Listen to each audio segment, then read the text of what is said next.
తూర్పుగోదావరి జిల్లా గోపాలపూర్ మండలం వేదుళ్లకుంటలో రైతులు ఆందోళనకు దిగారు. కూటమి ప్రభుత్వం గ్రీన్ ఫీల్డ్ లో భాగంగా గోపాలపురం ఎదగోలు మధ్య హైవే నిర్మించడం వల్ల తమకు తీవ్ర నష్టం వాటిల్లుతుందని ఆవేదన వ్యక్తం చేశారు. తమ గ్రామానికి చెందిన 5,000 ఎకరాలు ఆయకట్టు భూమి ఒకవైపు రోడ్డుకు మరొక వైపు గ్రామం ఉండడం వల్ల తమ భూమికి తమ గ్రామానికి మధ్య రోడ్డు అడ్డుగా ఏర్పడింది అని, దాని మీద నిర్మించిన ఫ్లైఓవర్ వల్ల ఒక మోస్తారు వర్షానికే రోడ్లపై వరద ప్రవహిస్తుందని వెల్లడించారు. దీనివల్ల తమ పొలాలలోకి వెళ్లడానికి దారి లేకుండా పోతుందని వాపోతున్నారు. అలాగే విద్యార్థులు స్కూళ్లకు కాలేజీలకు వెళ్లడానికి రహదారి లేకుండా పోతుందన్నారు.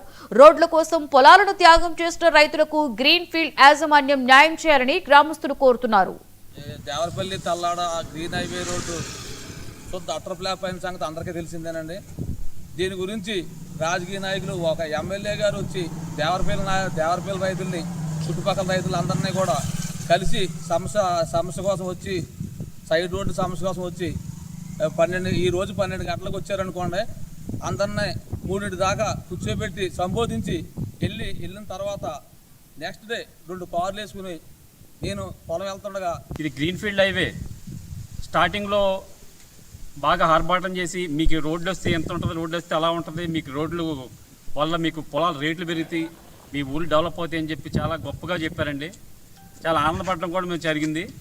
కాకపోతే ఆ వేళ చెప్పిన మాటలకి ఈ వేళ రోడ్లు వెళ్ళిన తీరు నిర్మాణానికి కూడా చాలా ఇదిగా ఉంది. ఇప్పుడు ఇదే రోడ్డునే వర్షం పడినా వెళ్ళడానికి కూడా అవకాశం లేదండి ఇక్కడ. అది దానికి ఆధారం మొన్న జరిగిన మన పడిన వర్షానికి దీని మీద అధికారులు ఏం స్పందిస్తారో ఏం నిర్ణయం తీసుకుంటారో మాకైతే తెలియదు. కాకపోతే ఈ ఏరియాలో ఉన్న 5,000 ఎకరాలు 4,000 ఎకరాల ఆయకట్టు కూడా మొత్తం రైతులందరూ ఇబ్బంది పడే పరిస్థితి ఉంది. అక్కడ రైతులే కాదు, స్కూల్ పిల్లలు, స్కూల్ బస్సులు ఈ ఎర్నగూడెం కానీ, దేవరపల్లి కానీ, గోపాలపురం కానీ ఈ స్కూల్ బస్సులన్నీ కూడా ఈ రూట్ని వెళ్ళవలసి ఉంటుంది. ఇది యాక్చువల్గా Gopalapuram green field highway sanction అయినటువంటి సందర్భాలు మేము చాలా మొదటితో చాలా ఆనందపడ్డాం. కానీ ఆ రోజున చెప్పిన మాటలు వేరుగా ఉన్నాయి, ఈ రోజున చెప్పిన మాటలు వేరుగా ఉన్నాయి.